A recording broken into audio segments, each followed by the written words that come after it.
स्वामी समर्थ. दंडवत आणि प्रणाम. मी रेखा जगदंबे माझ्या YouTube चॅनलमध्ये मी तुमचं अगदी मनापासून स्वागत करते आणि आजचा दिवस तुमचा शुभ जाओ अशी महाराजांच्या चरणी प्रार्थना करते आणि आजच्या आपल्या नवीन विषयाला मी सुरुवात करते. तर मैत्रिणींनो, गुरुपौर्णिमा जवळच आलेली आहे. तर माझ्या बऱ्याच भगिनींनी बऱ्याच बंधूंनी 21 दिवसाच्या सेवेला सुरू केलेलं असेल, तर काही जणांनी 30 तारखेपासून 11 दिवसाच्या सेवेला सुरू केलेलं असेल.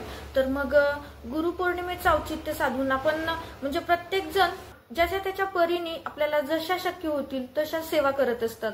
तर या सेवेमध्ये कुणी गुरुचरित्र ग्रंथाचं पारायण करतं, तर कुणी स्वामीचरित्र सारामृताचं पारायण करतं, तर कुणी 11 माळी जप करतं, तर कुणी 11 वेळेस तारक मंत्राचं पठण करतं.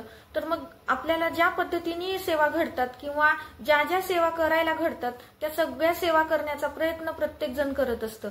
परंतु माझ्या काही भगिनी आहेत किंवा माझे काही बंधू आहेत, त्यांना वेळेचा अभाव आहे किंवा घरातल्या काही अडचणी आहेत, त्यामुळं या सेवेला कुणीही बसलेलं नसेल किंवा या सेवा त्यांना शक्य झालेल्या नाहीत. परंतु गुरुपौर्णिमेच्या निमित्तानं किंवा गुरुची सेवा करायची म्हणून सारामृताचं पारायण करणं शक्य नाही, गुरुचरित्र पारायण करणं शक्य नाही, ज्या मोठ्या आहेत, ज्या वेळ खाऊ आहेत, ह्या सेवा आम्ही करू शकत नाही कारण त्याला वेळ लागतो आणि वेळेचा अभाव आहे. बऱ्याच जणांना यापैकी कुठलीच सेवा करणं शक्य नाही, परंतु त्यांना स्वामींची सेवा करावायची आहे, त्यांना गुरुची सेवा करावायची आहे आणि त्यांना काहीतरी फुल नाही फुलाची पाकळी आपल्या हातून घडावी, महाराजांची आपल्याकडून सेवा घडावी असं वाटतं. तर मग त्यांच्यासाठी कुठली सेवा आहे का? म्हणजे जे केल्यानंतर त्यांना समाधान तर मिळतंच, पण त्या सेवेतून जर आपल्या घरामध्ये कुणी आजारी व्यक्ती असेल किंवा त्यासोबतच आपल्या घरातली लहान लेकरं चिडचिड करत असतील किंवा आपल्या घरामध्ये सतत कटकटी होत असतील, तर अशा वेळेस त्या सेवेतून जे तीर्थ होतं ते तीर्थ जर आपण सगळ्यांनी प्राशन केलं तर ह्या नक्कीच सगळ्या समस्यापासून आपण दूर जातो किंवा या समस्या नष्ट होतात. त्यामुळं अशी एखादी सेवा आहे का की या इतर सेवेपेक्षा ही वेगळी कोणती सेवा आहे जी सेवा केल्यामुळं मला गुरुपौर्णिमेच्या निमित्तानं किंवा गुरुची सेवा करायला मिळेल? तर निश्चितच अशी सुद्धा आपली महाराजांची एक सेवा आहे जी मी आज तुमच्याशी शेअर करणार आहे. कारण या सेवेचा मला सुद्धा अनुभव आहे, कारण मी प्रचिती घेतलेली आहे. या सेवेतून जे आपण तीर्थ बनवतो ते तीर्थ म्हणजे खूप अमृततुल्य आहे असं म्हणायला काहीच हरकत नाही. एकदम आजारही असलेले लोक किंवा जे एकदम कॉटवरतीच पडून आहेत असे लोक सुद्धा ठणठणीत बरी झालेली आहेत. त्यासोबतच घरातली जी लहान लेकरं असतात, जे चिडचिड करतात, सतत आजारी पडतात, त्यांना सुद्धा हे तीर्थ दिल्यानंतर सुद्धा खूप प्रभावी औषध म्हणून त्यांच्यावरती सुद्धा काम करतं. त्यामुळं ही सेवा कोणती? तर ह्या सेवेबद्दल चला माहिती करून घेऊया. कारण आता 21 दिवसाच्या सेवेला आणि 11 दिवसाच्या सेवेला बऱ्याच जणांनी सुरू केलेलं आहे. आता गुरुपौर्णिमा जवळ आलेली आहे, तर तुमच्या मनात अशी शंका नको की आपल्याकडून 21 दिवस किंवा 11 दिवस किंवा 7 दिवसाची पण सेवा झालेली नाही. ज्या दिवशी तुमच्या समोर हा व्हिडिओ येईल त्या दिवसापासून तुम्ही सेवेला सुरू करू शकता किंवा फक्त गुरुपौर्णिमेपर्यंतच नाही तर गुरुपौर्णिमेच्या आदल्या दिवशी जरी तुम्ही सेवा सुरू केली तरीही काहीच हरकत नाही. कारण गुरुपौर्णिमेचा आदल्या दिवस आणि दुसरा गुरुपौर्णिमेचा दिवस अशी 2 दिवसाची सेवा तुमच्याकडून घडते. त्यामुळं या सेवेला म्हणजे आपण फक्त गुरुपौर्णिमेपुरतच मर्यादित न ठेवता 12 महिने तुम्ही कधीही ही सेवा करू शकता. कधीही तुम्हाला असं वाटलं की आपल्या घरात अडचण आहे किंवा आपल्या घरात कटकटी होत आहेत, आपल्या घरातली लहान लेकरं चिडचिड करतात, आजारी पडतात, असं ज्या वेळेस तुम्हाला वाटेल किंवा तुम्हाला वाटेल की आपल्या घरामध्ये सगळ्यांनी निरोगी राहावं, सगळ्यांचं आरोग्य हे सदृढ राहावं जर असं वाटत असेल तर निश्चित त्या दिवसापासून सुद्धा तुम्ही सेवा केली तरीही चालते. साधी सोपी सेवा आहे ज्यासाठी जास्त वेळ सुद्धा लागणार नाही. पण त्यासाठी आपल्या देवघरामध्ये आपल्याला महाराजांची मूर्ती आवश्यक आहे. मग लहान मोठी कशीही असो पण मूर्ती असायला हवी. कारण बऱ्याच जणांच्या घरामध्ये महाराजांचं अधिष्ठान असतं परंतु मूर्ती नसते, परंतु फोटोच्या स्वरूपामध्ये देवघरामध्ये महाराजांचं अधिष्ठान आपण केलेलं असतं. तर या सेवेसाठी आपल्याला महाराजांची मूर्ती आवश्यक आहे. जर तुमच्याकडे जर नसेल तर गुरुपौर्णिमेचं औचित्य साधून तुम्ही त्याची खरेदी पण करू शकता. एक तर गुरुपौर्णिमेचं औचित्य साधून तुमच्या घरामध्ये महाराजांचं अधिष्ठान येईल किंवा महाराज मूर्ती स्वरूपात तुमच्या घरामध्ये येतील आणि तुम्हाला सेवेला सुद्धा सुरुवात करायला मदत होईल. किंवा तुम्ही आता जर नाही घेऊ शकत असाल तर तुम्ही कधीही जेव्हा तुम्हाला असं वाटेल की मला ही सेवा करावायची आहे, तर त्यावेळेस तुम्ही मूर्तीची खरेदी करू शकता। तर चला आता सेवेबद्दल बोलूया। रेग्युलरची पूजा करून झाली की आपल्याला महाराजांची मूर्ती एका तामणामध्ये घ्यायची आणि महाराजांच्या मूर्तीला आपल्याला अभिषेक करावायचा आहे। तर अभिषेक कशाचा करावायचा, तर तुम्ही साधा दुधाचा करू शकतो, तुमच्याकडे पंचामृत असेल तर तुम्ही पंचामृताने करू शकतो, आणि जर तुमच्याकडे तुमच्याकडे म्हणण्यापेक्षा दररोज आपल्याकडे पंचामृताच्या सगळ्या गोष्टी भेटतीलच असं नाही, तर काही वेळेस म्हणजे आपल्याला जर ही जास्त दिवसासाठी सेवा करावायची आहे आणि अशा वेळेस मग आपल्या घरामध्ये सगळं साहित्य असतं असं नाही, किंवा दररोज आपल्याला दूध पण म्हणजे कारण घरातल्या सगळ्यांना चहा पाणी लेकरांना दूध देऊन आपल्याला अभिषेकासाठी एवढं दूध पण आपल्या घरामध्ये राहत नाही, त्यामुळं साध्या स्वच्छ पाण्याने अभिषेक केला तरीही चालतो। आणि जर तुम्हाला म्हणजे 5 दिवस 7 दिवस 11 दिवस असे तुम्ही दिवस ठरवून म्हणजे तुम्ही संकल्प करून जर ही सेवा करत असाल तर तुम्ही दूध किंवा पंचामृत वापरलं तरीही चालतं, पण माझं वैयक्तिक मत आहे की स्वच्छ पाणी आपल्याला वापरायचं आहे, की जे पाणी, कारण आपण त्याला तीर्थ म्हणतोय तर ते तीर्थ सगळ्यांना आपल्याला देता यावं, आपल्या कुटुंबातल्या सगळ्यांना घेता यावं, या उद्देशाने तुम्ही स्वच्छ पाणी घेतलं तरीही चालतं।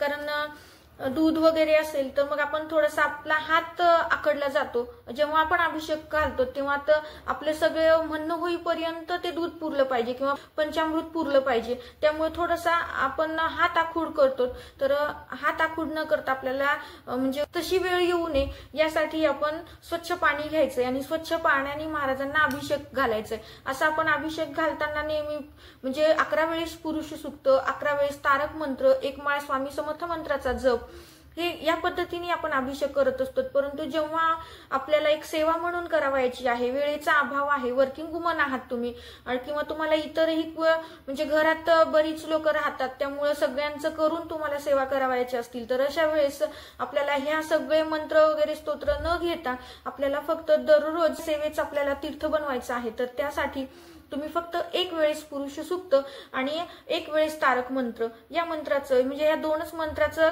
म्हणजे या स्तोत्राचं आणि या मंत्राचं आपल्याला पठण करावायचं आहे आणि तोपर्यंतच आपल्याला स्वच्छ पाण्याने अभिषेक घालावायचा आहे। आणि तो अभिषेक झाल्यानंतर मग महाराजांना स्वच्छ कपड्याने पुसून त्यांच्या आसनावरती बसवायचं, गंधटिळा फूल वगैरे वाहून नंतर धूपदीप दाखवून घ्यायची आहे। मग रीतसर आपली नंतर आरती वगैरे तुम्ही करूनच घेणार आहोत, पण जे ताम्हणामध्ये जे पाणी असतं तर त्या पाण्याला म्हणजे अमृततुल्य तीर्थाच्या रूपामध्ये ते बदलतं, कारण आपण महाराजांना जेव्हा अभिषेक घालतो त्यावेळेस जे आपण पुरुष सूक्त म्हणत असतो किंवा आपण तारक मंत्र म्हणत असतो तर हे 11 वेळेस म्हणणं शक्य नाही, म्हणून आपल्याला फक्त हे 1 वेळेस म्हणायचं। पण ज्यांना शक्य आहे की पुरुष सूक्त 1 वेळेस किंवा 11 वेळेस तारक मंत्र तुम्ही म्हणू शकता, म्हणजे तुम्हाला सेवा करावायची आहे ही तीव्र इच्छा आहे किंवा तुमची लहान लेकरं जास्त हट्टी बनत असतील किंवा किरकिर करत असतील किंवा घरात काही कटकटी असतील, अशा वेळेस जर तुम्हाला सेवा करावायची तर तुम्ही 11 वेळेस म्हणू शकता।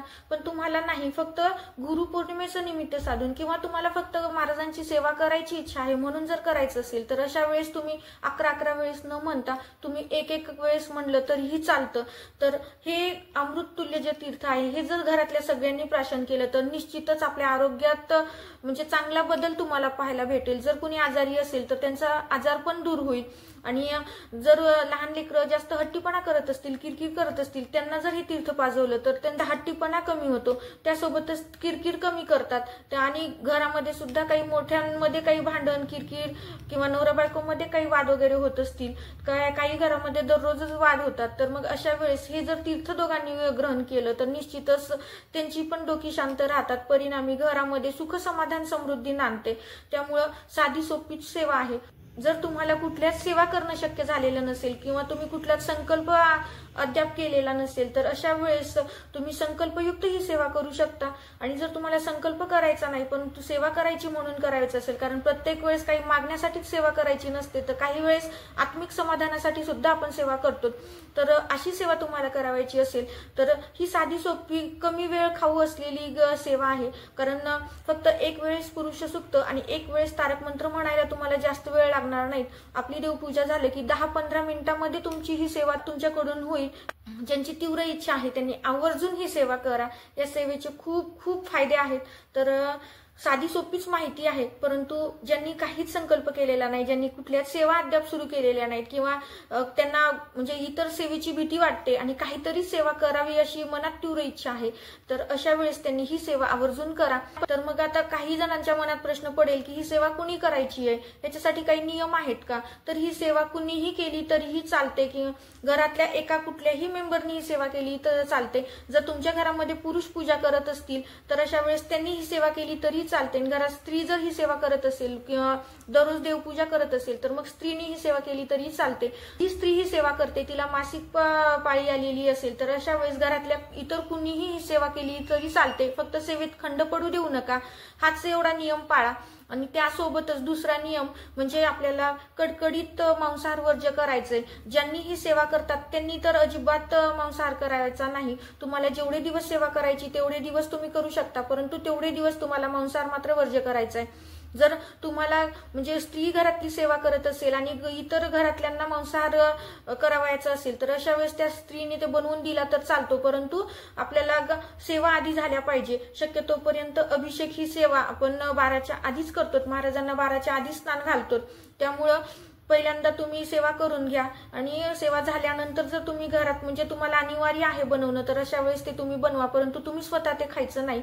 हा एवढा कडकडीत नियम पाळायचा आहे, बाकी कुठलेही नियम नाहीत। आणि ही सेवा कुणीही करू शकतं, स्त्री पुरुष वयोवृद्ध व्यक्ती घरातल्या किंवा घरामध्ये जर मुलं मुली असतील कॉलेजची किंवा लहान म्हणजे ज्यांना अभिषेक करता येतो पुरुष सुक्त म्हणत मंत्राचं पठण करत, तर त्यांनी कुणीही ही सेवा करू शकता। यासाठी वयाचं कुठलेही निर्बंध नाही, साधी सोपी सेवा आहे पण खूप मोलाची आहे, कारण ज्या सेवेतून एक अमृततुल्य तीर्थ आपल्याला भेटतं। कारण आपण असं खूप दवाखाना करून खूप औषधं वगैरे खातो, तर आपल्याला हे घरच्या घरी महाराजांचं जर अमृततुल्य जर तीर्थ मिळत असेल आणि त्या तीर्थामुळे जर आपले आजार बरे होत असतील, आपल्या घरातल्या कटकटी संपत असतील किंवा आपल्या घरामध्ये आयु आरोग्य नांदत असेल तर निश्चितच ही फलदायी अशी सेवा आहे। तर आवर्जून म्हणजे ज्यांना शक्य आहे त्यांनी करा। मी संकल्प केलेला असेल त्या सेवेसोबत जर तुम्हाला वेळ असेल तर निश्चितच तुम्ही ही सुद्धा सेवा करा। आणि ज्यांनी त्या कुठल्याच 11 दिवसाच्या 21 दिवसाच्या कुठल्याच संकल्पयुक्त सेवा केलेल्या नसतील तर त्यांनी आवर्जून साधी सोपी ही कमी वेळेत होणारी म्हणजे 10-15 मिनिटात अगदी होणारी ही सेवा आवर्जून करा। तर दिलेली माहिती साधी सोपीच आहे, पण मला ती तुमच्याशी शेअर करावीशी वाटली। आवडली असेल तर लाईक करा, शेअर करा। आपल्या चॅनलवरती नवीन असाल आणि अशाच आध्यात्मिक माहितीशी तुम्हाला कनेक्ट राहायचं असेल तर चॅनलला नक्कीच सबस्क्राईब करा। तर अशाच एका नवीन व्हिडिओ सोबत अशाच एका नवीन माहिती सोबत पुन्हा भेटूया। श्री स्वामी समर्थ, दंडवत आणि प्रणाम।